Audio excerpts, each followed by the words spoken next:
What is up, Dynasty Leaguers? Welcome back to another DLF YouTube channel video. This one was a little off script, not something that I had initially planned for, but recently Russ Fisher, co-host of mine on the DLF Trade Show, decided that he wanted to get a DLF podcast family going and record a video and record an audio for a podcast running through 2 rounds of a SUPERFLEX 1.75 tight end PPR premium. And we did it through StreamYard. We just decided to record it on video as well. And that is the video that you are going to see here. It's pretty loose, pretty casual. It's me, Russ, John Hogue, Peter Howard, and then Sticky Z as well, with some of us jumping in and out. But we basically get through 24 picks of this mock draft. And I know this is a really long video. You guys clicked on it and probably saw that it was like an hour and a half long. I get it. Down in the comment section below, I have timestamped videos for every single pick. So if you're just interested in hearing the reasoning behind a couple picks and going through all that stuff, you can go down and click on specific players' timestamps and it'll jump you right to that point in the video. So like I said, this was off script, casual. You're just looking at a group of guys just doing a mock draft off camera, but also just decided to throw this on YouTube for some content. So hope you guys enjoy it and get right into the video.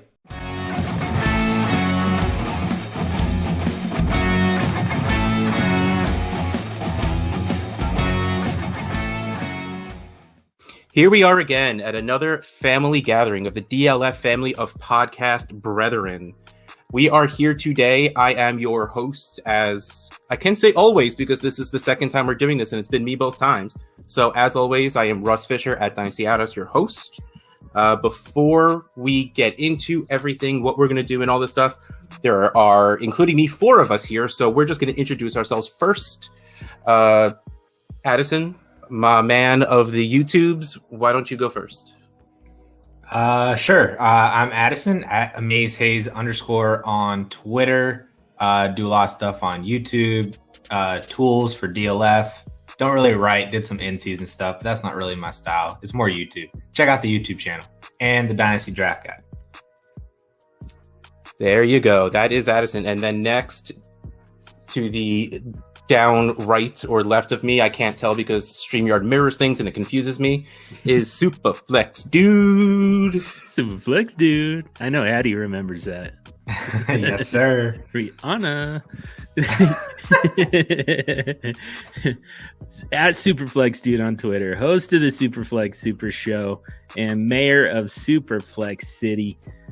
And Russ, which would be more annoying to you, if nobody else shows up or if one more person shows up and he gives us 5 drafters? Either way, I got to be honest. If one more person shows up, I can just host and not actually pick any players, and I'm fine with that. So it would be worse having to actually have input in the show, which that's not great for the listener. So my bad on that one, but it's out there. I'm not editing this, so I don't care. Nice. So either way, I'll be happy because we're together, and that's what's important. Cheers. And before we do move on to our next person, John is responsible for all pretty much SUPERFLEX content on DLF. He runs the mocks so we can get some ADP. And I don't know, they created a SUPERFLEX content channel that, I'm bad at reading things, so I don't know what you're doing in there, but I'm sure you're doing a great job, John. Well, thanks, Russ. Yeah, well, there's kind of nothing going on in that channel just yet. So if I'm being honest, but we'll get there. And eventually we're going to have this whole DLF team talking nothing but SUPERFLEX, because honestly, it's the only viable format of fantasy football. I just made Addison cringe. Yeah, I was about to say, coming on strong right away. That's fun. That's good. And then right to my down is Sticky Z. Why don't you say hi and tell everyone what you do at the DLF? Hey, I guess I run the IDP side of the things and all of the stuffs. And Adam TZ on Twitter, co-host of the Read and React IDP podcast with just a random loser guy, Tom Kislingberry. So that's what I do. Yeah. And yeah, SUPERFLEX is the way to do it. So glad there's a super flex mock. And Yes. yeah, well, we deal with a lot of the same problems with IDP where everyone's like, there's only one quarterback on the field. You can only have one quarterback in your lineup, So we do deal with that a lot as well. So, I know what it's like. I know what it's like. We don't play real football. We don't have to model our game after real football. Exactly right. Thankfully. Do what makes you happy, and Superflex makes us happy, except for Addison.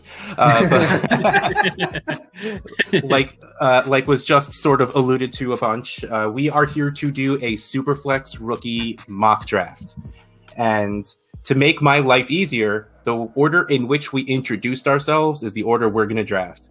And like I said, I'm here to make my life easier because I'm taking the 101. So it's going to go me, Addison, John, Sticky Z. The Z in his name under it is capitalized, so that's why I had to put the emphasis on the Z, because it's like a separate word right there, so it needs to be emphasized.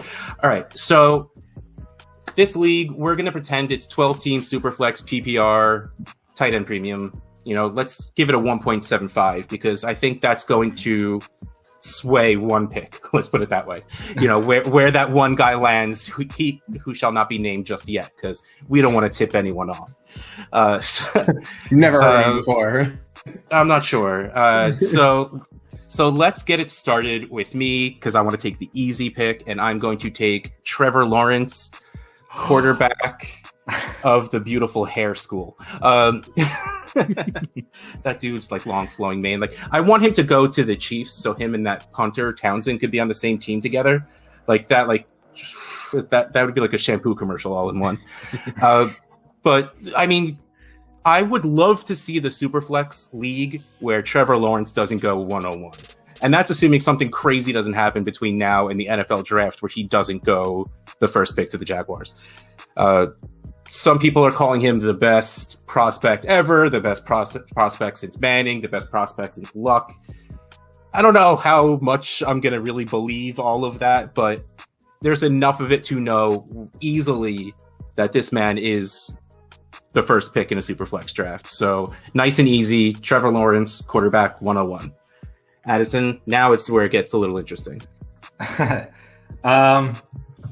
I guess so. I mean, I'll go with another quarterback here, and I'll just go with Justin Fields. I feel like that's the pretty standard 1.02, although some other people might have Zach Wilson ahead of Justin Fields or Najee Harris if you're not quarterbacking it at the 2 spot. But I like Justin Fields. I like what he brought to the table out of Ohio State. I think that he fits the bill for a Konami code rushing quarterback in today's NFL, which is highly sought after for fantasy football. Where like last year, I don't know if it was like the top 7, the top 8 quarterbacks all had like 300 yards rushing or something like that, or 400 or whatever. And, obviously the top guys like Lamar last year, or Josh Allen or Kyler Murray all are in like the 500, 600, 700 range. And I honestly think Justin Fields could definitely do that. I think that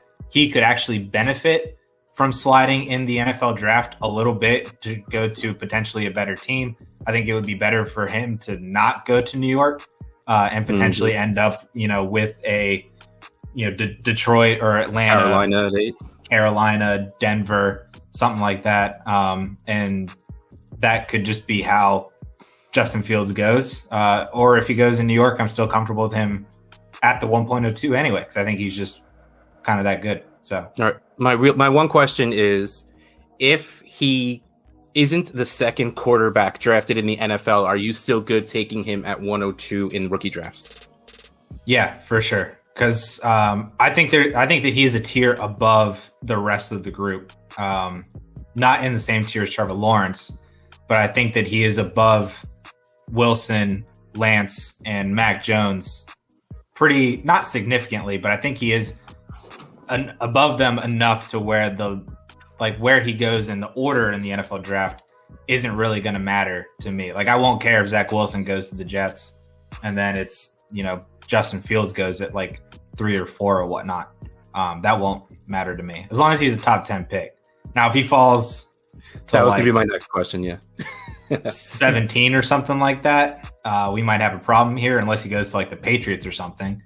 But yeah, I don't really envision not taking him at 1.02 after the NFL draft. All right. And John Hoag's prediction has come true. We had one more person join the show. We had Pa Howdy show up. Hey, Peter, how you doing? He's muted. He's not talking to us. I have been a no good, really bad, horrible, whatever the fuck that title is day. So, yeah. How are you? I'm better now that you're here. Oh, that's nice. Can I just confirm that Addison just said a player is only good based on his pick number? So, like, Trevor Lawrence is trash if he's taken as white QB, like, at pick 12. That's how sure we are of our evaluation. Like, pick 12, he's trash. But if the team just before him likes him, he's good. Is that how we're doing that now? I think that's what he said, yes.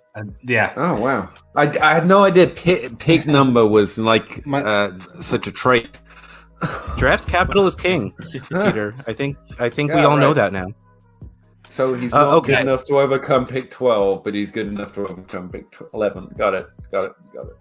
Right. Is this Aaron like when you're all trying to convince me that Joe Burrow is better than Justin Herbert, or is this different? No, this is us saying that Aaron Rodgers wasn't taken in the top 10, so he's trash.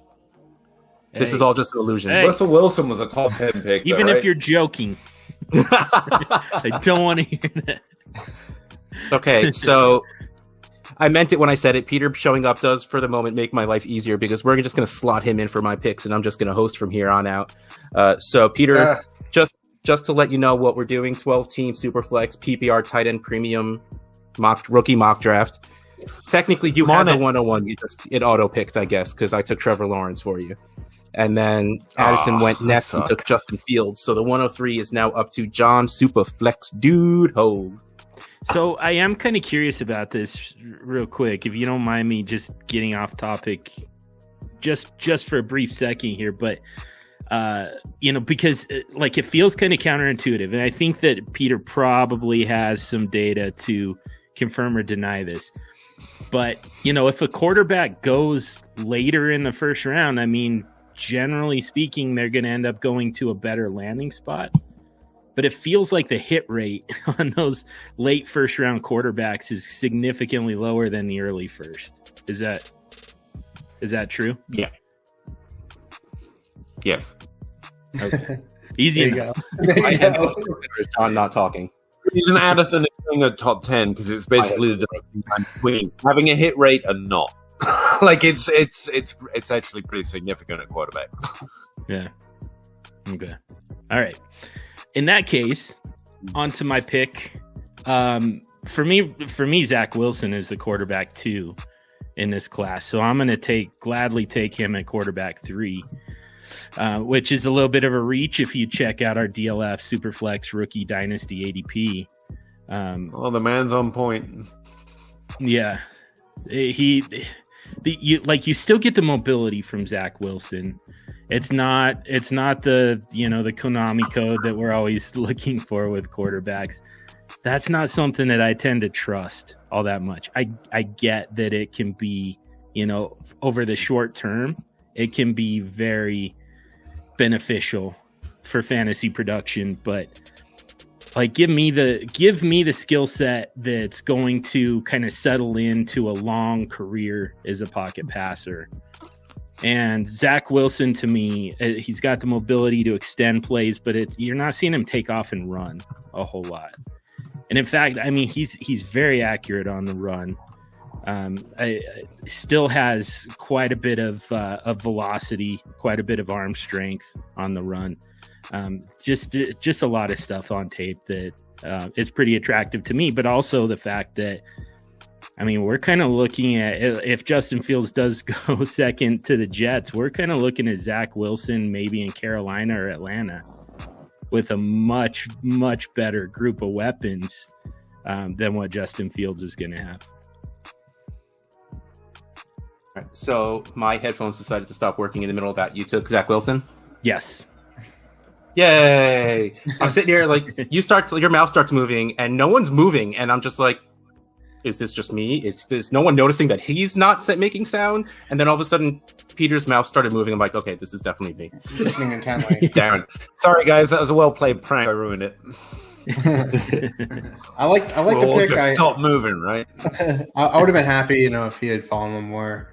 I thought it was going to happen, but even if he went to the Jets, I would be pretty happy with that too.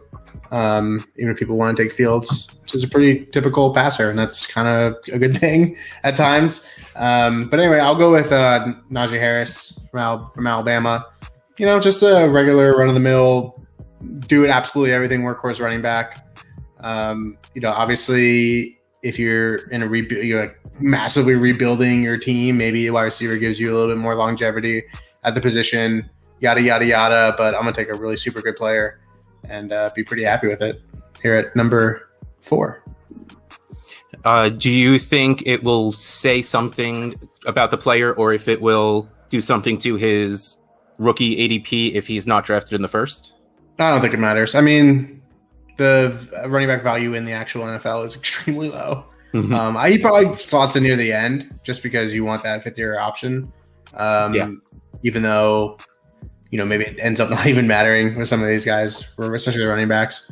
But he feels pretty can't miss. I think I'm a big Etienne fan, Travis Etienne, but I feel like there's a couple more holes to his game. And he's kind of fallen down a little bit in some of the ranks as well. So Harris is probably the marquee guy, and feels pretty good to have him here. All right, if there's one team you could choose to trade up to that pick 32 to grab Najee Harris, a la CEH last year, who would it be? Whoever has the best offensive line. I feel like I'm looking at the list here. San Francisco would be pretty good. They use their running backs. Obviously, they rotate guys, but to have a lead back there would be pretty sweet. Obviously, I think Shanahan would be crazy with Harris.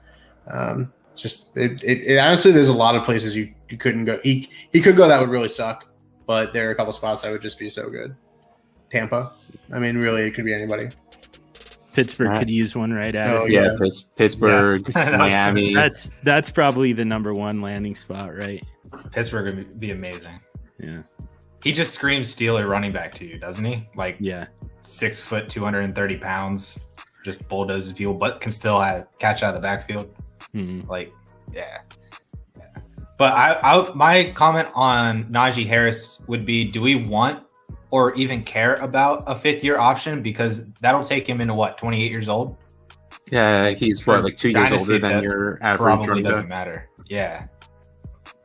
If you're investing in Najee Harris that high, which I'm definitely for, and I would take ahead of Zach Wilson, actually. That's just me personally, but just to dig that onto John. But I feel like that Najee is 23 and you're only getting 3 or 4 years of at least dynasty value from him. The production might still be there, but his value once he hits 25 or 26, even if it's his 2nd or 3rd year, it's just going to start going down. So. Okay, well, Pete, we are back to you, but real quick, since there's only technically 4 people drafting, we've hit our end of round 1, sort of. So let's recap a little bit. We have Trevor Lawrence at 1, which was auto-picked to Peter. We have Addison taking Justin Fields at 2, John taking Zach Wilson at 3 for our wonderful quarterback run to start the rookie draft. And Adam runs out the round with Najee Harris. So, Peter, you are up on the board. Hey. Pick for trade. On the block. All right. Take your calls. This is a weird one because the answer is Jermar Chase. But I have to do a little bit of listening to everyone else to say that. Because he's most likely to get the draft capital and production balance to be the wide receiver 1. But he didn't play last year. His conference and age adjustments are a little lower than someone else I happen to like, who's a lot less likely to get draft capital. But he also plays further down the field, which I hear people like. I don't know about that, but whatever. So yeah, I'll take Jermar Chase. Right, does anyone have anything either good or bad to say about taking Jamar Chase right here? I kind of agree with you, Peter. Like, honestly, I feel like sometimes we're pulling the cart before the horse a little bit, I guess, with this one. I mean, obviously he's really good, but having the whole year off and playing with Burrow in this, like, one of the best years of offense of a college football team, in the last 10 years or whatever, like, is there some piece that we're kind of just attributing to him that we can't necessarily do? And obviously, Justin Jefferson comes in and is, like, amazing, playing against the worst defenses of all time. So it's just kind of I'm a little hesitant. Obviously, the value and stuff is definitely there, but I'm similarly hesitant as you are. Is anybody not hesitant about taking Jamar Chase right here? I'm not hesitant so much as because I'm going to know before I have to draft. We'll see if he's going to get the opportunity based on draft capital, and that'll tip him over the edge. And I'm very confident that playing with Justin Jefferson and doing well at age 19 is a good thing. It's what most good wide receivers do when they play together as well. And his age 19 season was great. And I think if he played at age 20, he would have continued that. But there's a lot of thinks and I believes, and I'm not normally comfortable with that. So it's not that I wouldn't not take Chase. There's no instance where I wouldn't take Chase. But just throwing it out there for anyone doing an actual draft, like maybe wait for the draft instead. Nah, that's boring. Yeah. I'll be honest, I'm just not a fan of taking rookie wide receivers, just in general. Like, even when the value is right. So for one thing, the way quarterbacks are the cheapest in the startup, they're also reasonably cheap in the rookie draft. And it's kind of your one chance to get in on a running back is in the rookie draft, because from there, their value just takes off. So, for me, the rookie draft is really kind of the time to focus on quarterbacks and running backs. It's also the fact that, wide receivers are so easily acquired, particularly veterans. Like the second year wide receivers usually end up losing some value in their rookie year. Like I just looked at that, and it's a little awkward. Like, we have a near perfect hit rate when we fade value. We don't hit. Like, if we drop a player by more than one round or more, like, it's like a 94% of the time that player never has a top 24 season. So really, if they fall in value, it's a really awkward group to target. There's like Tyler Boyd. Technically, I think Kenny Britt makes the list, but you have to wait till year 8 to get there. So Tyler Boyd. It's basically Tyler Boyd. So awkwardly but the other thing I wanted to mention is there's a difference in there's value. We can't measure value. I'm having to come to the understanding, because you're right. They are easier to buy the second year, but their ADP doesn't shrink. So I'm not sure that's a fair comparison either. So I get what you're saying. Yeah. Yeah, and that part's fair. I guess, like, the bigger issue with wide receivers is there's this huge pool of them, right? There's like 50 guys who can get you, in a neighborhood, who can get you double digits most weeks, and there's like one or two guys who are going to get you, wide receiver 1 weeks more than half the season. It's like quarterback and one quarterback. Yeah, but that's the thing. I think really it's I really think that's Miss Fraser. There are still only 12 top wide receivers. There's still only 12. There's never 50 of them. What I think is, again, about what you're saying, though, it's not that you can get it week over week from 50 guys. It's that 50 guys will have a top 24 week. Yes, that's the depth. Mm-hmm. But that means you have to be comfortable with the quarterback, because that's an interesting analogy. It's not that you're getting a guy you want to start every week. You're just willing to play the stream, as it were. So, yeah, it's right, but with some modification. This is the question I always fall into. Well, it's not the question, it's the problem, the conundrum. Do you do the right thing, or do you do what you like? Because the right thing is probably a running back or a quarterback right here.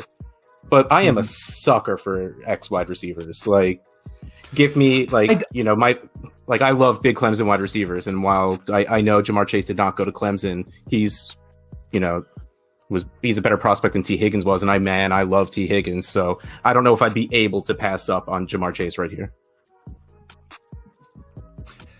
I'm not sure about that in this class either. And that's the other thing. Like, I get we're going to get this class wrong. We're going to look back and say, we should have drafted running backs. But in my honest opinion right now, there is no running back I would have over Chase, apart from maybe Najee Harris, who's taken.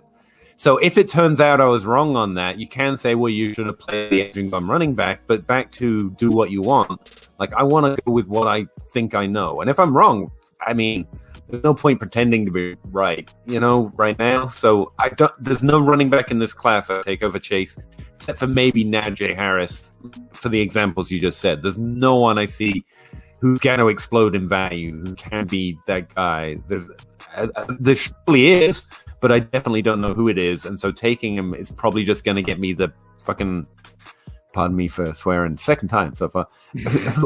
Who was that guy we took last year at the end of the first round? It feels like that's the running back too this year, there's always a running back. Keyshawn Vaughn, thank you. It feels like, yeah, that makes sense until you draft Keyshawn Vaughn over Justin Jefferson. And then you're like, shit! So, and in this class, I'm definitely wrong, but I definitely can't see where I'm wrong. Otherwise, I wouldn't be wrong. And like, I'd rather... You're right in theory, but for this class, I don't know I could do it. See, the real answer is the first thing he said. 105's on the block. Yeah, or flip him right away. In Superflex, maybe that starts at 1, but in every other draft, it starts at 101. Just bring it on. All right, so that is Ja'Marr Chase. So, Addison, you are up with your next pick. Alrighty. I'll make John proud. I'll dip back into the quarterback pool and take Trey Lance, the ultimate home run swing at the quarterback position, I think, just because, we're talking about Konami code. Dude had 1,400 rushing yards in 2019. And threw one interception on just over 300 career pass attempts. And that one interception was in his one game of 2020. Didn't throw any in 2019. So pretty impressive all around. And I'm just really interested in terms of where the NFL actually views him. very, very sustainable. 1% interception rate is incredibly sustainable. Just play D2 in college, in the NFL, and you'll be fine. Right, exactly. So I'm very interested in terms of where the NFL actually is going to view Trey Lance, because I've seen a lot of mock drafts where he's top 5, more where he's top 10, some where he is top 20. So I'm just really curious on actual landing spot for him. But I think if you're going for complete upside here at the quarterback position, a guy who, if he has solid rookie season, we're going to be talking about a potential first, second rounder in ADP next year, just because that's how Superflex drafts are now. All right, so I'm going to ask you the same questions that I pretty much asked you with Justin Fields. Is there a level of draft capital that would sway you from taking Etienne or anyone else over Trey Lance right now? Like, if he falls to the end of the first, to the beginning of the second, does that put you out on him? Yeah, if he's not a first rounder, I'm 100% out. If he's not a top 20 pick, I would drop him down as well. Okay. Yeah. I've currently project him as a top 10 pick. I feel like that's kind of how the NFL is going to go. Yeah, because there's probably, a lot of teams that can probably get him there. Yeah. So yeah, I'm good with Lance at the 106. All right, rockin'. John, you're up.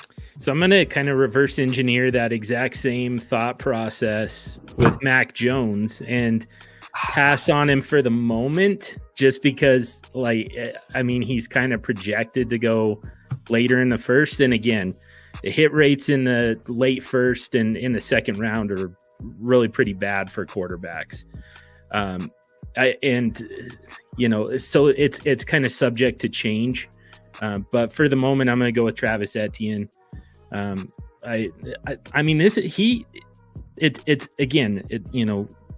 Landing spot, draft capital, those are going to kind of be those are the key indicators with running backs. But Etienne has has just as much of a chance to be the RB1 in this draft class as Najee Harris. It just all, depends on where do these guys land and at what point are they drafted. Anybody have anything to say? I know we didn't really ask around the room on feelings of Lance or Etienne. Does anyone have anything to say on either of those two guys before we move on? Nope. All right. Next, Sticky Z. Yeah, I think we're seeing a bit of, with both those guys kind of, especially with Etienne staying back for another year, it's like he was just as good, if not better. So him and then Lance is like, well, he played for 1 year and one game. And, it's hard to do as much evaluation, especially for I never say amateurs, but, non-NFL people, scouts. It's a little bit tough to really get a good feel for it, right? So for me, I'm talking around taking Mac Jones only because I want to hear who Peter picks. So I'm going to go with Mac Jones. I feel like he's like a perfect to pick 15 Patriots quarterback, like Belichick and the crew is just going to turn him into the next Tom Brady or whatever. And he kind of fits that mold really well. Pretty boring standard passer.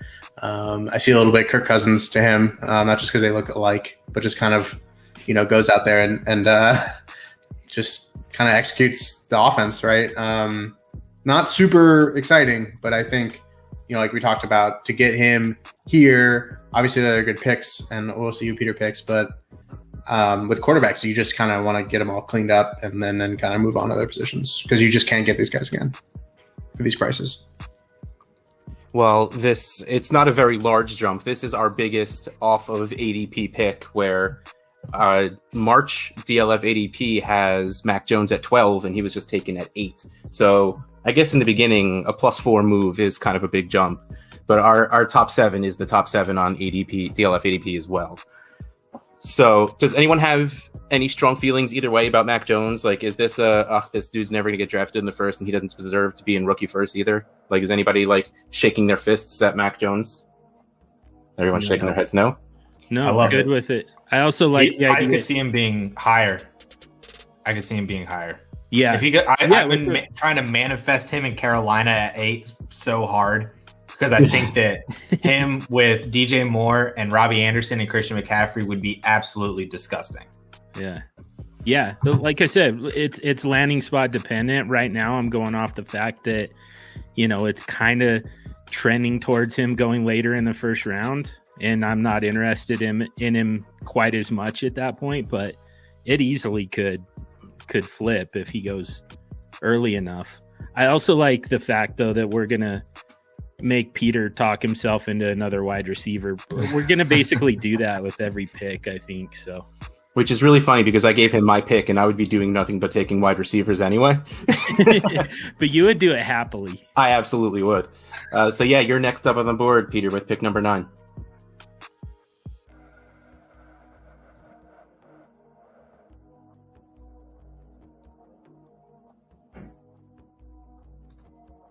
I think he's trying to say that he's muted and has to stay on mute. I can't unmute my guest because they chose to mute themselves.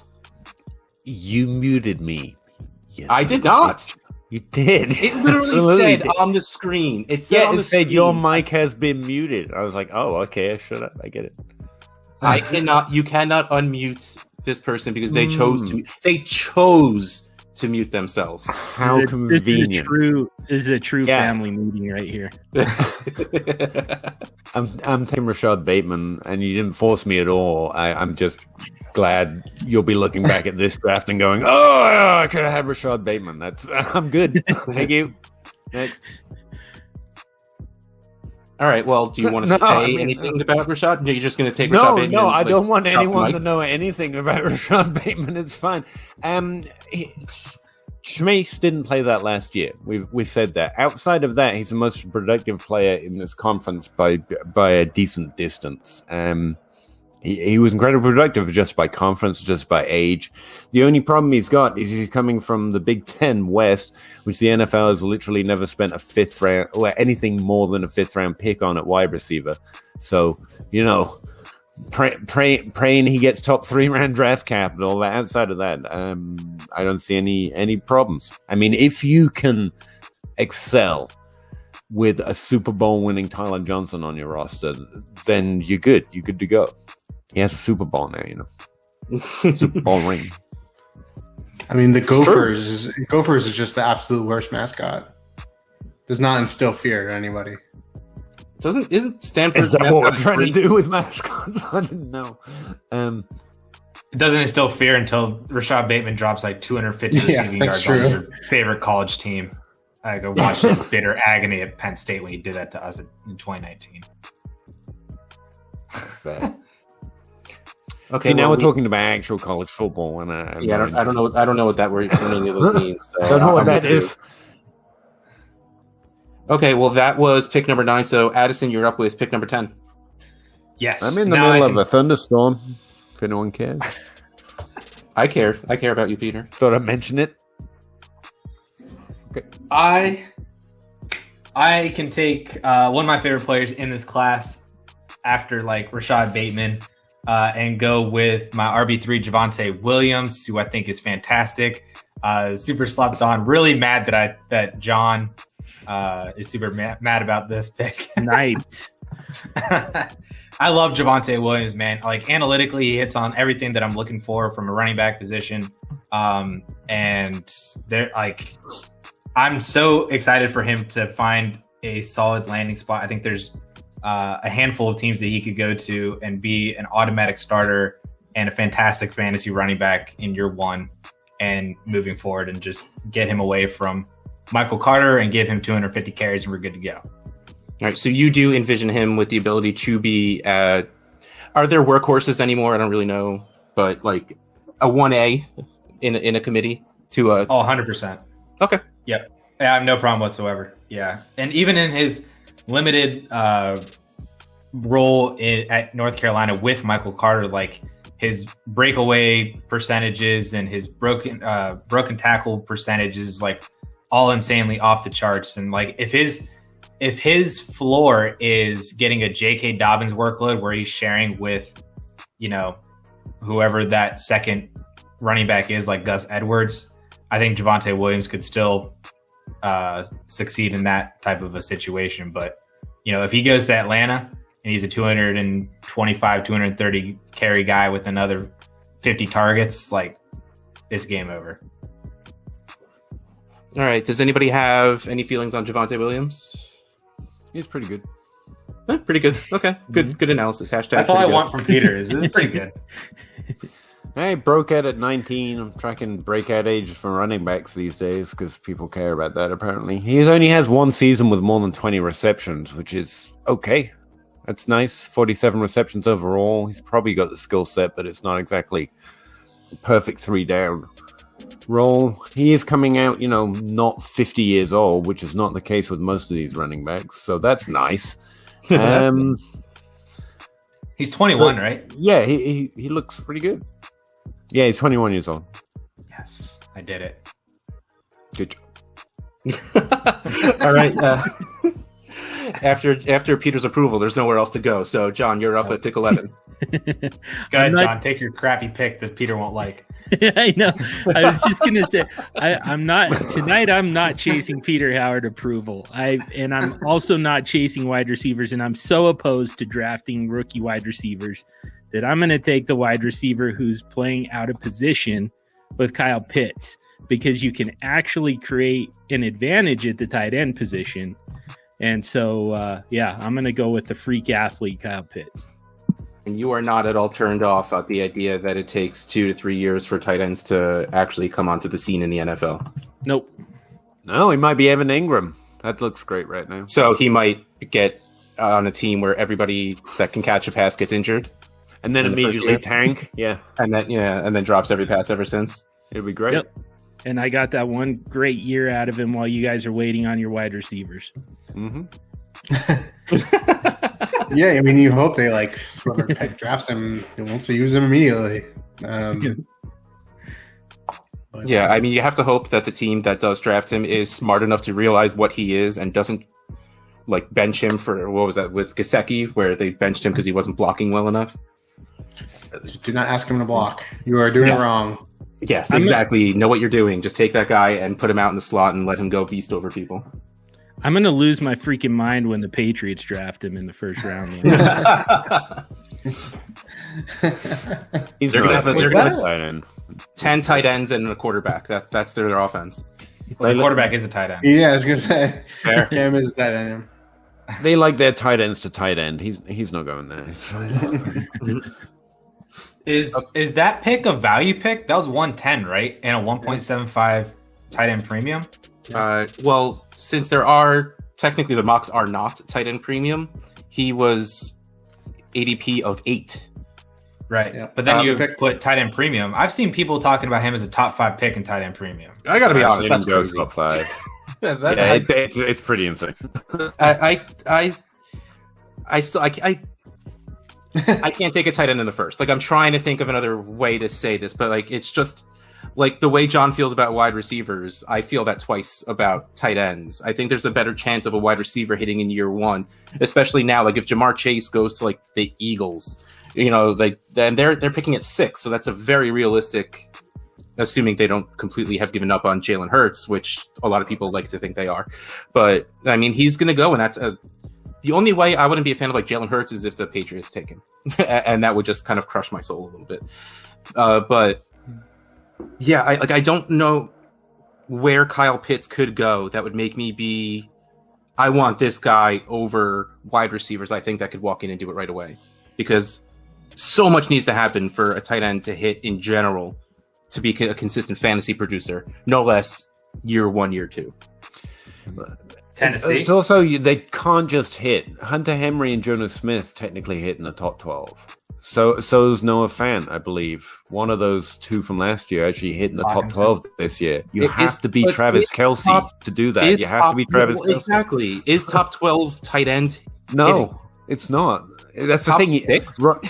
The hitting is Top Evan 4. Ingram year 1, and then it's Robert Gronkowski, Jimmy Graham, Tony Gonzalez. Like, that is the only tight end that really would, like, that's it. Yeah, to me, exactly. Jason Witten has some phenomenal stretch of top 12 seasons, like you would not believe. That's 'cause he Like, doesn't when get I it- first that's 'cause he started doesn't get hurt. He doing just it, keeps I was playing. looking at tight ends. I was like, wow, everyone must really like Jason Witten. And it took me forever to figure out, no, that don't mean shit. No, just, no. Yeah. I mean, yeah. If you think Kyle Pitts is that, then it makes sense. But it's a small target. But I don't think that's what we think. I think Kyle Pitts. I don't think is he's the best Jason Witten. receiving. We think he's the best receiving tight end in this class, which is just it's not. That's not the same. Well, see, I think a lot of people think Kyle Pitts is the best receiving tight end in a bunch of classes. And That's what you would have to think. Yeah. yeah, exactly. And if that is, I almost said consensus, but that's not even really what I meant to say. Like, if you at this pick, if you believe that, because, well, I mean, I guess it also, I was about to look at the people that were still around, and the other guy that I think that maybe should easily go before him. There's one wide receiver I would think easily before Pitts, but after that is when I think you start. Well, these guys aren't going to be number 1 wide receivers for their team, maybe. So you take that guy, especially in a premium league.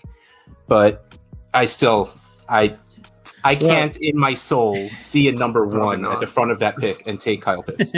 This might be for a totally different family gathering episode somewhere down the road, but essentially what I'm doing here, I'm looking more at roster construction. And again, the advantage that can be gained at tight end. I'm not saying that Kyle Pitts absolutely is going to give you that. I'm just saying there's more of an advantage to be gained if he does hit than, like, even if you have a slam dunk wide receiver in this class, which, I mean, I think that we've learned by now doesn't really exist. Nikhil Harry's still going to happen. Yeah. It took Corey Davis a couple of years. Yeah. Harry's got a couple more. That 5th-year breakout's coming. Yeah. Yeah. Somewhere Corey Coleman's still waiting to Oh, break come up. on. Don't say that. But Corey Coleman sucked. Corey Coleman and Josh Dobson, like, those were like, I had so many shares. I traded up so much for those guys. yeah. But like, even if your rookie wide receiver does hit, I mean, the advantage is so minimal that it gives you, because I mean, it's like a handful of points every week, Like that's what you get from, upgrading from, whatever wide receiver you had starting before, I don't know, Odell Beckham Jr. at this point, even like you upgraded from him to, the breakout star rookie wide receiver. It's still a difference of just a few points a week on average. Okay, you're wrong. So okay, actually wrong. But I'm not wrong. The difference between Justin Jefferson and Odell Beckham last year was not a handful of points every week, but yeah, whatever. Well, because Odell Beckham Jr. didn't play. And also, since you're talking about the advantage of your roster and roster construction, that's fine. But like, we're also playing Dynasty, right? This is a Dynasty podcast or whatever, and wide receivers carry more value and they carry it longer, which we could also factor in terms of what you get out of them. And wide receivers in the top 12 score a lot more than a handful of points than, wide receivers in the top 36. But again, that has to, and what I think it's not a lot. Honestly, I mean, and the other thing, like chasing. Well, it's relative. 12. What do you think the difference is between, a top 24 wide receiver and a top 36 wide receiver versus a top 12 running back and a top 24 running back, which I think you would recognize as a lot. You know what I mean? It's like, are we talking per game, like on average, or are we talking like what literally actually look at? I can go look up numbers if you want, but I mean, no. There's we're not chasing them for a few extra points a week. They make an honest difference. In terms of value over replacement level, the tight end is consistently poor compared to wide receivers. I do know that. It's because they're all garbage. Yeah, and that's the whole point. Because if he's not garbage, then it's a huge difference between him and the rest of the tight end position. Yeah, but we already mentioned the definition of not garbage and tight end is a once in a moonshot shot. And so you're balancing, you can't just say, I think he could be good and it won't be. You're talking about greatness. I'm going to draft greatness at tight end over good at wide receiver. Yeah, I agree. Yeah. But like that's a hell of a different equation than I'm going to draft a good tight end over a good wide receiver. I just don't see generational tight end. I think. Well, good. I will just say before we move on to the next pick. And again, having said that, no, I said we're. I don't know. I don't know what a generational tight end looks like. To be fair, nobody does. It doesn't exist. That's the thing. There's no way really of knowing if he is. When has there ever been one in a draft class where you're like, that's the guy? Yeah, exactly. And he's always Noah Fant. He's always George Kittle, O.J. right? Howard, Evan Engram. Okay, but Eric Ebron Ebron if he is looks my good, favorite. he's probably not it. I loved Eric Ebron. Eric Ebron coming in the league was like the this is going to happen for sure, and. I mean, we all saw how it worked out. But that being said, when you look at who else is available, obviously DeVonta Smith is who I'm going to take. And obviously he has his own stick-related issues because he looks like a stick. Yeah. But, it's like when you that's the question is what compared to who else you would take. I think Pitts is a great pick, honestly, like overall. Maybe in terms of when you're talking about him or Etienne, him or Trey Lance, even, I guess, that's when it starts to get a little more up in the air. But I think when you're in your real draft and real picks are happening, I mean, you don't want to overthink it too much.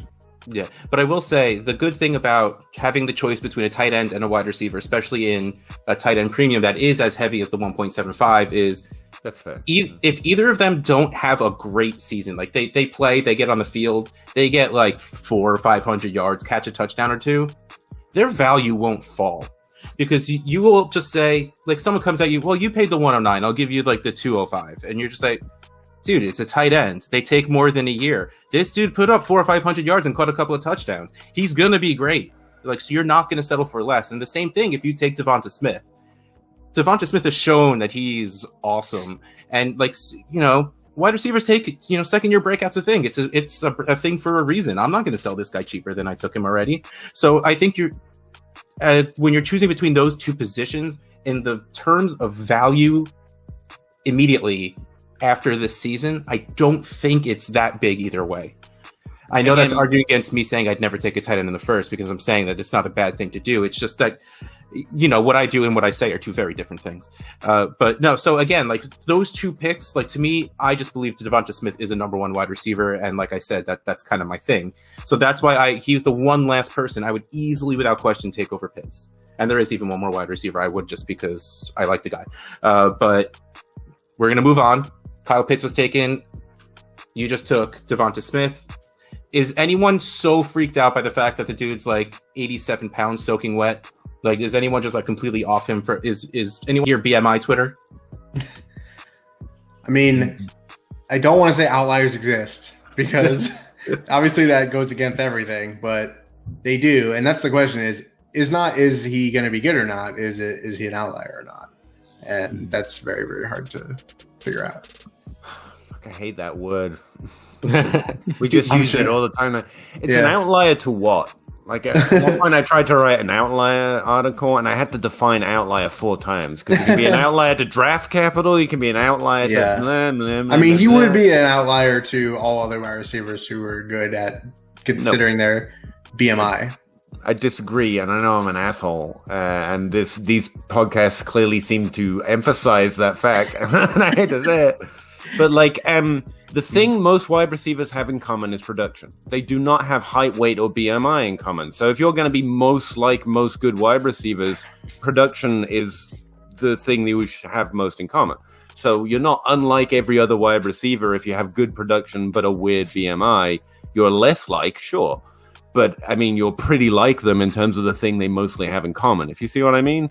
So the most unlike, like, I don't know if that's that big of an outlier. Especially since, you know, every year we seem to shift the BMI threshold down a little bit because someone else breaks out. And so they keep getting tinier and tinier. It was like 27 at one point. Now it's 26. Sorry, I'm talking to BMI Twitter. Right, I mean, and if you want to move, seeing a trend, if you want to move to production, like that's its own separate different thing. Right? See, I don't want to move. I just want to start with an understanding that, like, most good wide receivers don't share BMI largely in common, and so if that's a comparison point, yeah, he would be unlike most other wide receivers.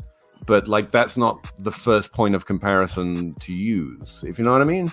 And then we have to get into the wide receiver buckets argument. You know, not every wide receiver. Yeah, how the fuck do you bucket BMI? Which, by the way, is a stat they no longer will use in health because it doesn't do what they intended it to do. It was made by like a 19th century fucking non-scientist. Like, they won't use it won't be used for its original purpose because it's so bad at doing it, and we're trying to use it for a different purpose. It wasn't even intended. Like, it's not a good measurement of what you're going for, which I think is thickness. Or if Twitter didn't, I mean, I do if think Twitter didn't exist, BMI wouldn't be a thing anymore. We just need something to argue about. We're just holding it up. I think. I honestly think that's why. And COVID vaccination restrictions, right? That's the only thing that's holding it back. Though the way, I mean, it is concerning. And then it's like, well, who else was even under 190? And it's really not even that many. And it's so annoying, especially when we go talk about Rondale Moore with the height. It's like, what is an inch? What, you know, like that doesn't mean anything. You know, it's like kind of annoying. I guess that's a weird bucket. You know what I mean? And also, could we just like get him a meal? Could we group source like a meal eats? Like we could all feed him a little bit, and suddenly it's not a problem. Food, right? Yeah. GoFundMe.com/get DeVonta a cheeseburger. Big Mac or something. Okay, so we finished the first round, and let's run through it. Trevor Lawrence, I can't type anything that just ends in IN because I automatically put a G after it. I put Justin Fields. Trevor Lawrence, Justin Fields, Zach Wilson, Najee Harris, Jamar Chase, Trey Lance, Etienne, Mac Jones, Rashod Bateman, Javonte Williams, Kyle Pitts, DeVonta Smith. Now, I have something extremely boring to say. Our top 12 was the top 12 in ADP. It wasn't the exact order, but it was just 12 for 12. So we're going to move on to round 2 because clearly there was nothing exciting that happened in that first round. There's nobody like who didn't get drafted that should have, who shouldn't have gotten drafted, because we just picked everyone that should have gotten picked. So Peter, you are up at the 201. I've forgotten who was taken. I'm too busy just being mad at everyone else for no good reason because they're all fair opinions. I'm just no, let me see. Bateman's gone, right? I took that guy. You took Bateman. Yeah, I know that's why it was funny. But Trevor Lawrence. Yeah, I know. Honestly, I tend to switch to the running back just so I'm not the one who has to stand on team wide receiver, which is fucking I'm here hard with for you. team to stand in. I'm here with you for team wide receiver. And take Rondale Moore just to restart that BMI argument. That's sorry. Can we the just height do like argument. vertical jump Twitter right now? He's so thick, though. He's so thick. He can probably squat all of us standing on top of each other. I have no question about that. I fully believe go that. for it. It's like I think that's true. I think that's just true. I guess the concern it's not reasonable or nothing, but he played in the slot in that 1 year. He played more than 4 games. Oh fuck! I chased him the hell off. Yeah, and I get it. Just like you know what, you took more. I'm out of here. All right, so I'll jump in at his spot when it goes. Okay. All right, so more. I'm not. Go, keep talking. No, keep. No, keep talking. You got. I got a whole bag of shh. Yeah, that. Well, Rondale Moore, like I said, there was one other wide receiver I would take before Kyle Pitts, and Rondale Moore is that guy. He's good. I mean, that's really what it just comes down to. He's just very good at football, and that's what I look for in my fantasy assets, I guess, being good at football. So I agree. Rondale Moore is the pick for me right there. So who's the pick for you right now, Addison? Easy pick, I think, for me, because I think that there's a long string of wide receivers that I'm going to get to pick at my next one. So I'll I think, finish off the running backs for now and just go with Kenneth Gainwell. Damn it. Was that twice you sniped his running back? John and I are both in team rookie running backs. It's the right move. Yeah. So I'll take Gainwell and hope that he gets round 2 draft capital. I also have heard that the Steelers have met with him as well. If he goes to Pittsburgh, I would absolutely love that from both a Steelers fan and for fantasy football. I think the dude is also pretty solid. He's pretty firmly my RB4. And I think after him, it drops off moderately hard to Jermar Jefferson, and then really hard after that. Yeah, there's a very big teardrop right here at running back. Yeah. Not like it is a wide receiver, which is why I like the Gainwell pick here for the running back scarcity, and then I can take another wide receiver that I really like with my next pick. Do you think that Kenneth Gainwell can be a 1A in a committee? Yeah. Yep. I don't have any problem with that. Yeah, he's the guy who made Antonio Gibson only have 33 rush attempts, right? Like, and look what he did in the league. So clearly, Gainwell is just gonna exactly. He's no Tony Pollard. I think his forward maybe is Darrell Henderson, right? I feel like if he gets in like a really bad situation, but I like him. I'm about it. Peter, do you hate it? No, I was going to say the weird thing is you get flack over BMI and height at wide receiver and you don't at running back, but that's not true. No, I like Gainwell. He's actually my running back 3, but I hate to tell you guys, but I heard a tape grinder really just trashed how he produced those numbers, and I have nothing to come back at that with because running back is a less easy to predict position for me through analytics. And essentially, it was difficult to take. It was our friend Jake Addison, actually. He really has strong concerns about how good he is at actually playing the position. He thinks it was more as athleticism. I was able to get him on the outside and produce the good numbers that he produced in that one season. I'm not concerned he didn't play last year because I can't know how that's going to affect him. He was not playing for a really good series of reasons, so I can't throw shade at that. But yeah, that's where I'm at with Gainwell. I like his production. That year was pretty good. I'm worried if some of what Jake said was true is true.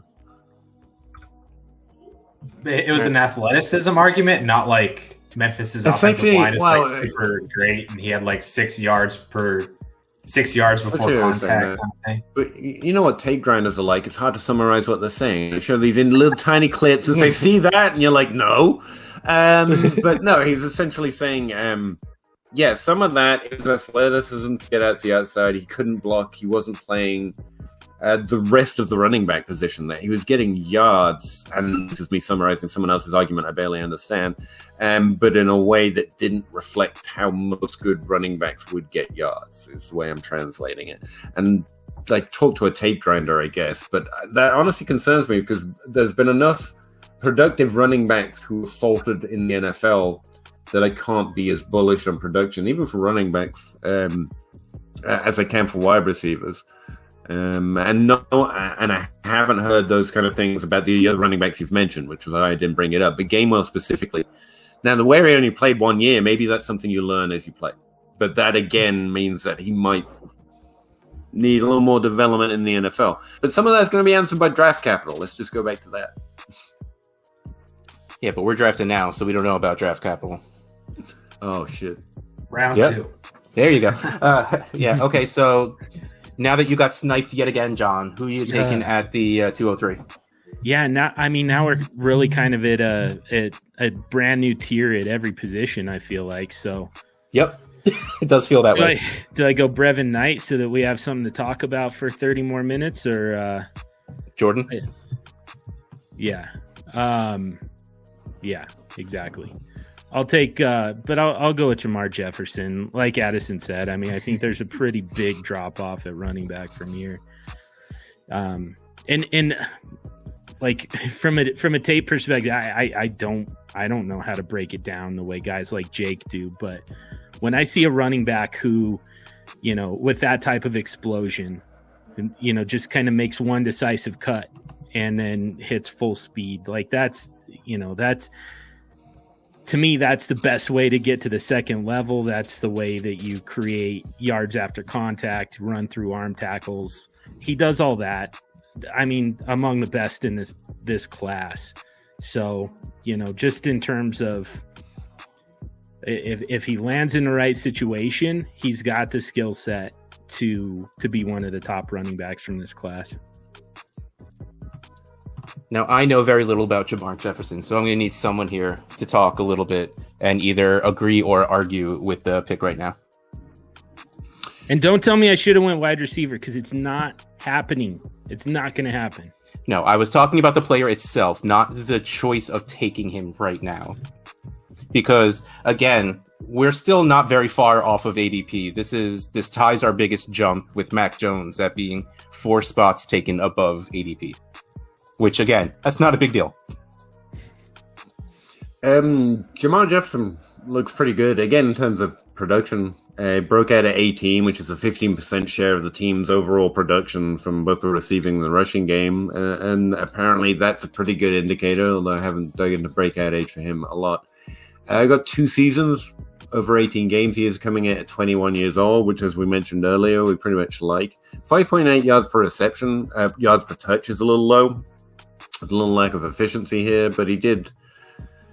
I'm kind of re-looking at him. I hadn't looked at him in a while. Sorry. He did have a season with 20 receptions or more, but again, it's not like he was a prolific receiver. I imagine he's competent. At least he was used enough in that role that the NFL might be willing to use him in that role as well. The stat I'd like to look at the most, just off the cuff, is how their points per game compared to running back ones for that conference recently, so over the last 3 years or so, and he was about 6.7 points above the average of running back one in his best year, which is pretty decent. I would say that like Najee Harris is 14 points above the average for his conference in his best year, and Javonte Williams is 13 points above the average. So it's good, but it's good in a way most decent running backs tend to do. But that's a little bit of obfuscation here.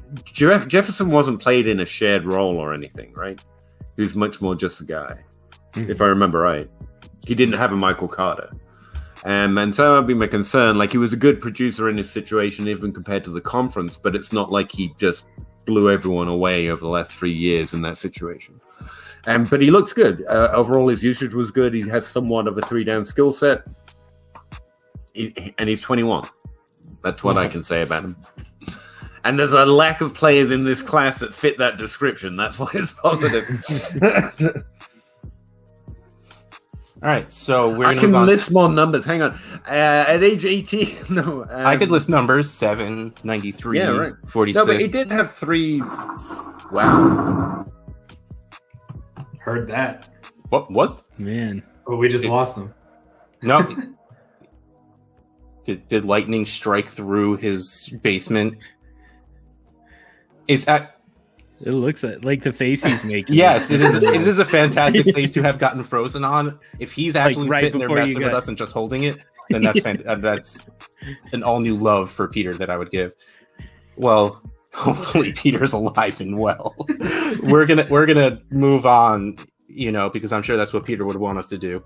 And I'm gonna make my pick of Jaylen Waddle because I'm not gonna do anything exciting because nothing exciting has come of this mock draft yet, short of Peter's being frozen with a terrified look on his face. To me, Jaylen Waddle is, again, it comes down to him just being it comes down to him being good. Would DeVonta Smith be everything he was if Jaylen Waddle played every game? I mean, I don't know. Would he have won the Heisman if he were there? I don't know. But to me, he has the speed, he has the talent, and assuming he goes to a team that, it's like you saw Ruggs go to the Raiders last year and like, oh, that's going to get wasted. As long as like that kind of landing spot doesn't happen again, as long as he goes to a place where he can be used and used intelligently, then I think he can be very useful for fantasy. I think he's better than Ruggs in the case where I kind of wish Peter was here to get annoyed at the naming of Henry Ruggs, because nothing made me happier than Peter having to define production to be able to classify Henry Ruggs last year. I think Waddle is better than that, so I think he will be used more than just a 9 route. It won't be just, okay, Jaylen, go, and we'll throw the ball as far as we can. So I think he can be used in multiple ways, and while I'm not going to give use the words the next Tyreek Hill or a gadget player or any of those, I don't think he's any of those. I think he's just a good wide receiver. So in the early second is to me pure wide receiver heaven. Like last year, this is where we got T. Higgins, Michael Pittman. This is where we got this round of guys that, to me, even though Pittman showed a little bit at the end, he didn't hit necessarily, but this is where you got Calvin Ridley and Cortland Sutton. This is my spot for wide receivers, even though John will never draft a wide receiver in a rookie draft. He's good. Leave him for me, John. So I'm going to take Jaylen Waddle to cross him off the board. He is 14th in ADP, but we just took him 13, 14, 15 at 16. So we move on now to Peter. So Addison, I guess, why don't we'll skip Peter and just you go now. Okay. I might end up taking the guy that Peter probably would have taken in Tylan Wallace, Oklahoma State wide receiver. I think Peter really likes Wallace, 19-year-old breakout age.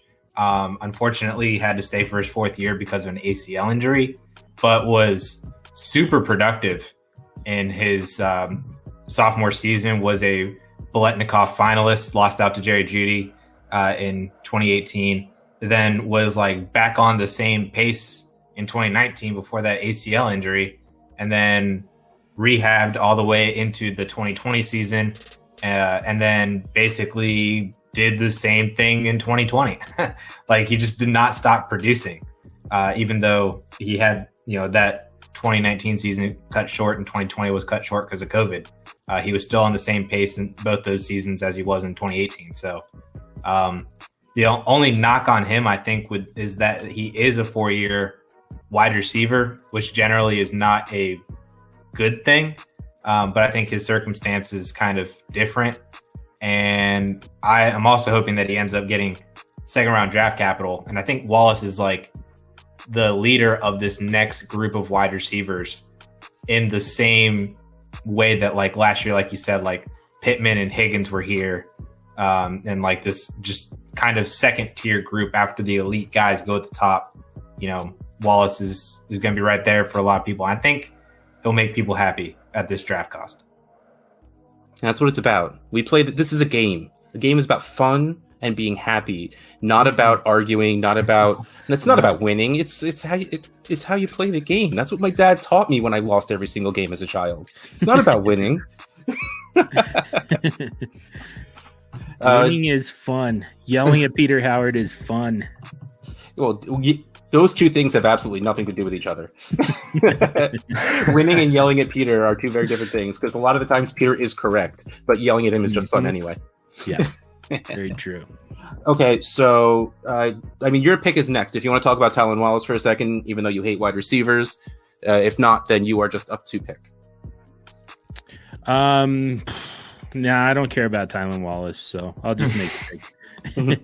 I'm actually gonna make the biggest reach of the night, I think, for my next running back. I'm gonna reach all the way down to RB8 Trey Sermon. Okay. Oh my God! What? Oh no! What? Tell me why. Oh, I just have like a freaking aneurysm. You took Trey Sermon in the middle of the second.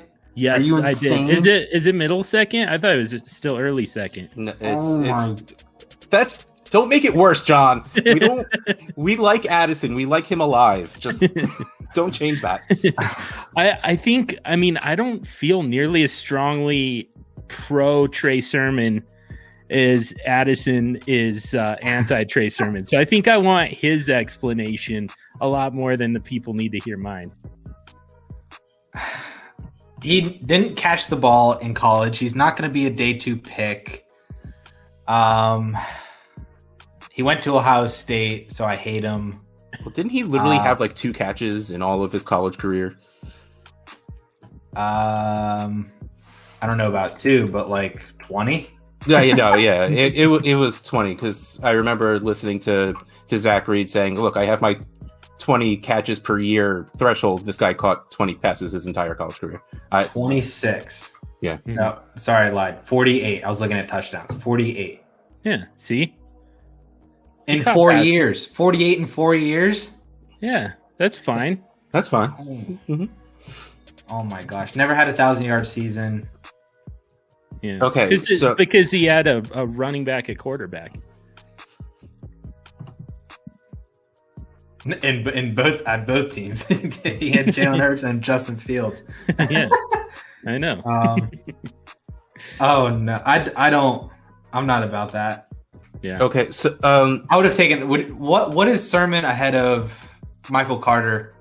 That's exactly what I was going to bring up. According to ADP, there are 2. Well, let me count again. I think Hubbard's 2 running backs. Yes. We are at. Okay, well, Chuba is pick 20 in ADP. Michael Carter's pick 23. Trey Sermon is pick 26. So John is so far correct in that he had the biggest reach of 8 picks to pick Trey Sermon right here, but also jumping over 2 running backs along the way. Yep. Yeah. I mean, no. I would rather take Kylan Hill in the 4th round than Trey Sermon in the 2nd. Do it. Oh, I don't think we're going to go 4. I hope we're not going 4 rounds. This is for the people. No, we're after this round, we're going to say, who else do you want to talk about? Yeah. Yeah, I mean, draft capital is going to be a big part of it, and for better or for worse, NFL teams have a different set of metrics than we do in the fantasy football community. I think he's going to be a day 2 pick. I really do, and I think that he's probably going to land in the type of situation where, they could use a workhorse running back. Like Atlanta seems like a good fit for him. And like obviously that's all speculation, but what I do see with Trey Sermon is a guy who can handle that type of workload. He's kind of a workhorse type of guy. He might not be the 3-down back, but I don't know that you're getting a 3-down back at this point in the rookie draft. So, give me a guy who you can put the early downs work on and the goal line work. That's all I'm looking for at this point. And to me, he's that guy. If he's day 3, does he drop for you? Well, yeah, I mean, obviously, to me at this point in the rookie draft, like all of these guys, it's subject to change based on, draft capital and landing spot. But I mean, if I think that if he is a day 2 pick and if he goes to the right landing spot, like people are going to go nuts over him, man. Like he's going to jump up into the first round. Bonnet. Exactly. Yeah. So exactly. if Trey Sermon goes can to fade the him even Steelers harder. in the 3rd. No, stop. No. Hey man, I was just waiting for the Seahawks to take AJ Dillon in the 1st last year, and thankfully it didn't happen. Just that would have been the most Seahawks pick ever. But okay, I mean, I was going to reverse the question to you, Addison. If he was, say, taken at the end of the 3rd, would you think a little more highly of him? Because I mean, I feel like that's day 2 is the cutoff for caring about running back draft capital. Like after that, it doesn't necessarily matter anymore. So if he was taken at the end of the 3rd, do you dislike him a little less? I think I have to word it as. Yes, because I don't have him as a day 2 pick currently. Okay. My current analysis on him has him as a round 4 guy. Like kind of early-ish on day 3, mid 4th, something like that. So if he did slide into the 3rd round, he would get a bump. I don't know if he would get a bump over a large group of the wide receivers that I think are also in that range. I'm not taking wide receivers. You're not. I know that. I know that. I just Not gonna happen. at that point in the 2nd round, I feel like the wide receivers are a much easier bet than the running backs at that point. Well, we are in the middle of a cluster of wide receivers, but when John said he was going to make a reach, there's actually a quarterback in ADP before Trey Sermon, and I thought that's exactly where you were going. Yeah. Yeah. Yeah. But I guess not. Nah, I don't.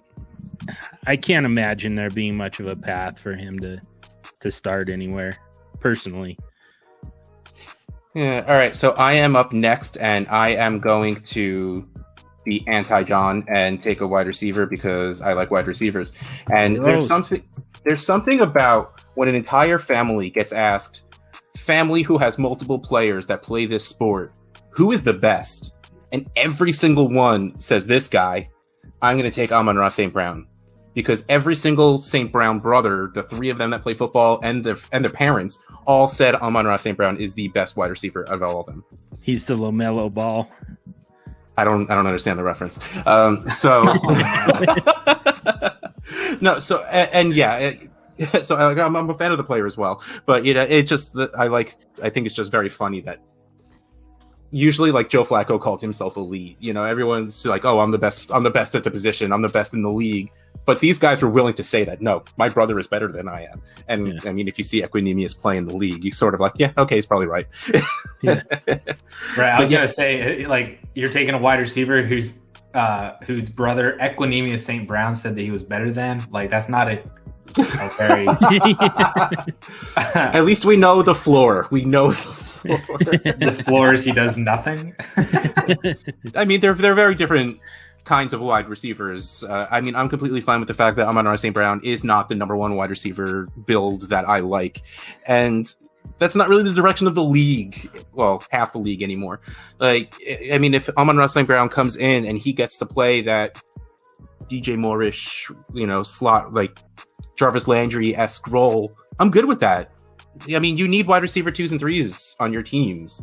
And to me, this is a wonderful depth pick because let me call this the safe pick right now. Like, because if I was going for the home run pick, maybe going for Chuba, maybe going if Kyle Trask gets 2nd round capital, picking him right there and hope that, he gets Jalen Hurts, that kind of thing. But to me, team wide receiver, I'm going to take Amon-Ra St. Brown here because family matters. This is the family of podcasts. And if everyone in this family podcast said that John Hogue was the best podcaster, I draft him 101 in the podcast draft. Luckily, you'll never have to make that pick. Well, now I'm putting it together just so I could take you 101. Bring up that self-esteem, buddy.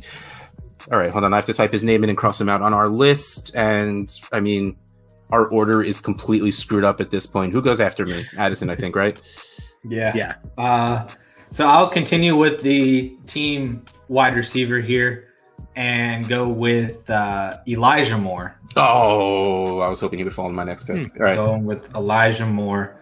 I really like him as well. Slot receiver, sure. Yep. But he's young. He's got the young breakout age as well.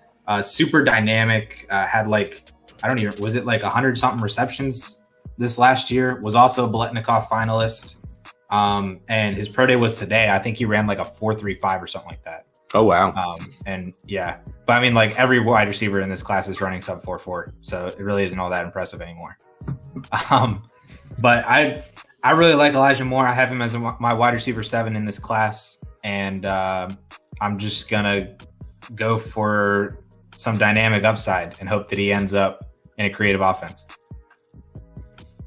Yeah, I mean, I was hoping he was going to fall 2 more picks for my next one. So clearly I like that pick, and John hates it because it's a wide receiver. So why don't you tell us which non-wide receiver you're going to take right now, John? Man, it's so tempting to take Terrace Marshall anyways, just because of the value at this point. The fact that he hasn't been taken, even though we've got him as a wide receiver 6 in ADP, 16th overall. Yeah, I mean, he's probably going to go down as the biggest faller value-wise. Yeah. Yeah, let's go ahead and stop his fall. Just to. I was waiting for Jarrett Patterson or something. Let me scroll down and find a name I've never heard of. Or I guess there's still Jordan Knight. I'm just gonna get his name wrong every time now. Yeah, I'll go with Terrace Marshall. I mean, you still got to chase value a little bit. And I just don't feel great about the rest of these running backs. They're going to be very landing spot dependent. Terrace Marshall, meanwhile, is he's going to get an opportunity to be a day one starter. All right. Well, I mean, clearly you were upset that he got taken, so you are okay with the pick, Addison. If you want to add anything about Terrace Marshall, go for it. If not, just... oh, no, it's my pick. Never mind. So you don't get to talk, Addison. We're moving on. I don't got anything to add. So cool. All these wide receivers are the same. Yep. Okay. Thank you. All right. I am going to take Chuba Hubbard, though. This dude, a year ago, was so highly regarded, and he had a meh year, and he dropped so far. And... assuming he does get day 2 draft capital, which I don't know if that's going to happen.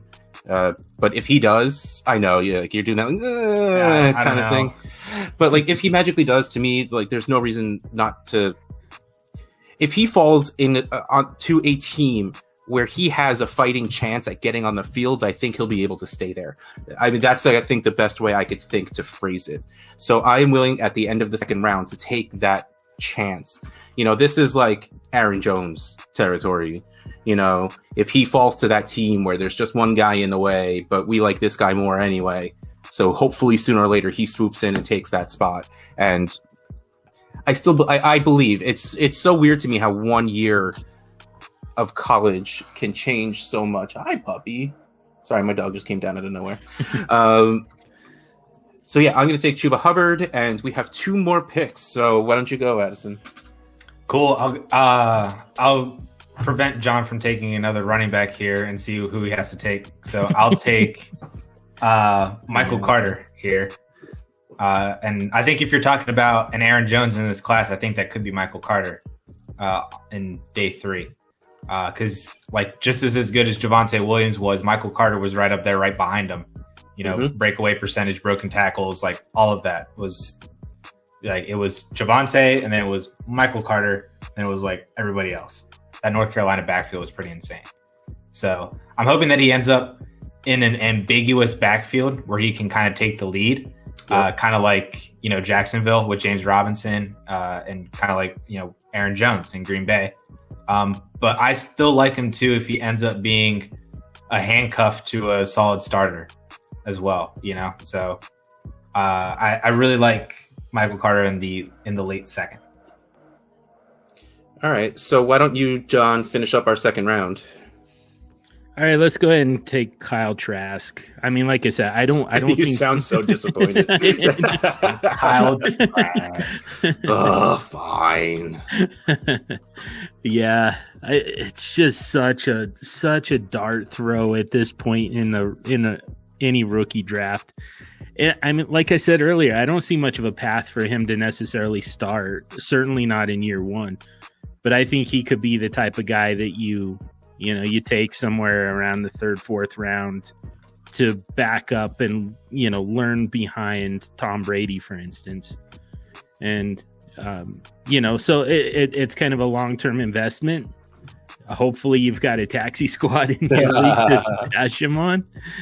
But, that's at that point, you're, in a couple years, you're potentially getting somebody who steps into a starting role, and it's almost like you got a free first round draft pick, in 2 years. So just kind of a little roster management hack, I suppose.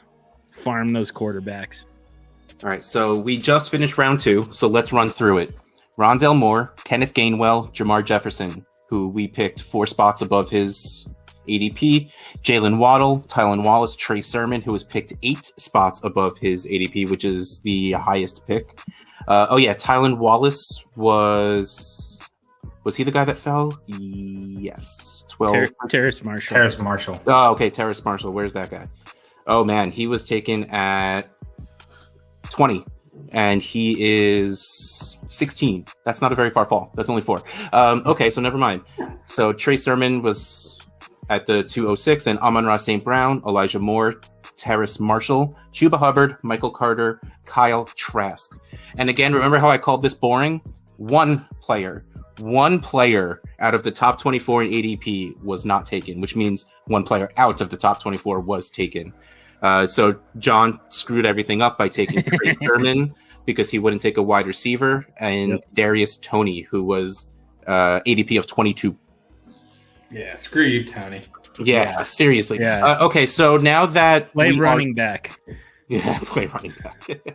Okay, so we are done with our 2 rounds, and I don't think we're going to keep going on more. So is there any other guys that you think are around this area that maybe you would have taken above these Kyle Trask and Chuba Hubbard and those picks? Is there any guys that you would have jumped on? I mean, I still think those, I talked about Kyle Pitts earlier and the ability. I still say there's an ability to create an advantage at the tight end position if you get it right. And there's two more guys, Pat Freiermuth and Brevin Jordan there. Finally. I was about to say, you got it right. I was waiting to see what you were going to come with after you've used Jordan Knight twice. Yeah. There's 3 players. Well, there's 2 players. There's Kadarius Toney and De'Ami Brown. And then there's Freiermuth and Brevin Jordan in ADP. So they're right there. They're there for the taking at this point anyway. Yeah. But and for me, just again, tight end, there's an opportunity. And both of those guys, they're not the athletic freaks that Kyle Pitts is, but I mean, they're both they've been very productive players in college. Yeah. And I'm all about Penn State pass catchers, so I'm all about the Freiermuth. Especially tight ends. They crank those guys out somehow. Yeah, and besides De'Ami Brown, who, like I said, I'm a sucker for the body type, there's no one else I necessarily care about. So right now I would pass on Kyle Pitts in the first to take Freiermuth or Jordan right now. And I guess technically you can do both if you really wanted to, but you're not really hedging bets right there. You're going all in on the tight end position that we've spent a very long time saying isn't always great. And it's very tough to be worthwhile. Mm-hmm. But at the end of the second, the beginning of the third of a draft, I mean, there's not a lot of capital being put into that. There's the risk is so low for what the reward can be. If you can get a top 6 tight end, even just in value, not in production. So if they can fall as after their first year, Fant and Hawkinson were tight end 6 and 7, just based on what we thought they could be. So if that's where even one of them, Brevin Jordan or Freiermuth falls, you could trade them for a lot in this kind of league. And, that's the way I think about most dynasty value in general, is more about trading than anything else. So I love both of those tight ends to go right around now anyway. So I completely agree with everything you were about to say that I interrupted you in. No, that pretty much covered it, especially in a tight end premium. Yeah. I wouldn't be surprised in a tight end premium that they go mid to late second. Yeah, exactly. Yeah. Yep. But instead of going, I guess I'll take Kyle Trask.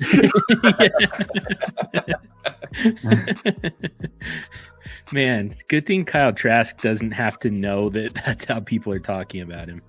Oh, he listens to the DLF stream. I hope you know that. So this is happening. He's going to hear it. Whoops. He's going to tell his mama about you. Well, speaking of mamas, there's family gathering. This is the DLF family of podcasts, and we're going to call this one a wrap. Thank you. I almost said no longer with us. That'd been creepy. Sticky Z and Peter and Pa. Thanks for staying as long as you could. I hope Peter is alive and well. Right. The thunderstorm he hopefully survived. Thank you, Addison. Thank you, John, for sticking around as long as you have. Why don't you say goodbye before we cut this out? Addison, go first. You have to delegate somebody, or else John and I are just going to stare at each other. Yep. I know you guys well enough. At AmazeHaze_ on Twitter. Go subscribe to the DLF YouTube channel, where we're dropping content at least Monday through Friday, if not also on the weekends as well. And then also get your hands on the DLF Dynasty Draft Guide. It's a 140-page PDF to dominate your Dynasty startup drafts. We're going to have an update here for post-free agency, one coming after the NFL draft as well, and that's going to have rookie content as well. So, and it is my understanding that if you subscribe to DLF, you get the rookie draft 100% free. But you can buy it otherwise. But the price difference for a full year of DLF is not that much more. So subscribe, man. You're listening to this stream, which is just the DLF family podcast, which means you like DynastyLeagueFootball.com. So just subscribe, like right now. Well, we got like 45 seconds, like a minute and a half left after this ramble. And so wait that time just so you could say you listened to this entire podcast, because we appreciate that. I guess. I mean, yeah, we do. Okay, everyone's nodding yes. So finish listening to the show and then go to DynastyLeagueFootball.com, click subscribe. And while there's nothing in there that says who referred you, just like send an email to DynastyLeagueFootball.com and say, yo, Russ told me to do this, and I'm doing this because Russ said so. And like maybe they'll give me like money. But on that note, say bye, John. Bye, John. At Superflex Dude on Twitter. Yeah, God, oldest joke in the books, man. Dad joke already. At Superflex Dude on Twitter. Don't draft rookie wide receivers. I'm actually gonna do an episode of Superflex Super Show on that exact topic when I don't have anybody there to argue with me. Oh no, I'm going to find my way into there and start screaming names. You just kind of wander in. I'm not going to give any. I have a way. Weirdly, like watch what happens when I click stop camera. Nice. For some reason, I have the Superflex City logo, and I'm not going to give any backup. I'm not going to give anything. I'm just going to start screaming wide receivers that hit. Calvin Ridley. What was that? What just happened? Not only did you hack my podcast stream, but you just happened to do it on the one episode where I'm trashing wide receivers. I just did an episode on quarterbacks talking about the quarterback extreme strategy, but really kind of focusing on the data behind it. Very much out of my wheelhouse altogether, but it was a very fun, very interesting one. I called Addison a numbers butt, and Peter Howard. I mean, just kind of analytics driven analysts all together. Called them numbers butts. So check that out and jump in a Superflex ADP mock draft. We've got brand new ADP coming for DLF. It'll be the last one with rookie picks and rookie players. before the NFL draft. So jump in and get a handle on SUPERFLEX, ADP, and player values. All right, and I have been your host, Russ Fisher, at Dynasty Outhouse on Twitter, host of the Trade Addicts podcast. That's the name of my own podcast that I almost forgot for a second. This has been a DLF family gathering. We hope to do this more in the future and have more people show up and stay for it. But I guess that is very much like a family gathering. Like, people just sort of disappear halfway through. You don't know where they went. They've had enough. Irish exit. I have an aunt that never makes it to dinner. She'll come over. Oh, appetizers. That's wonderful. Let's have a cocktail. But where did Sharon go? What the hell just happened? So, yes, thank you, everyone who came in, who talked, who listened. And dog, don't eat the printer wires. And on that note, I got to run before my dog electrocutes herself. Bye, everybody.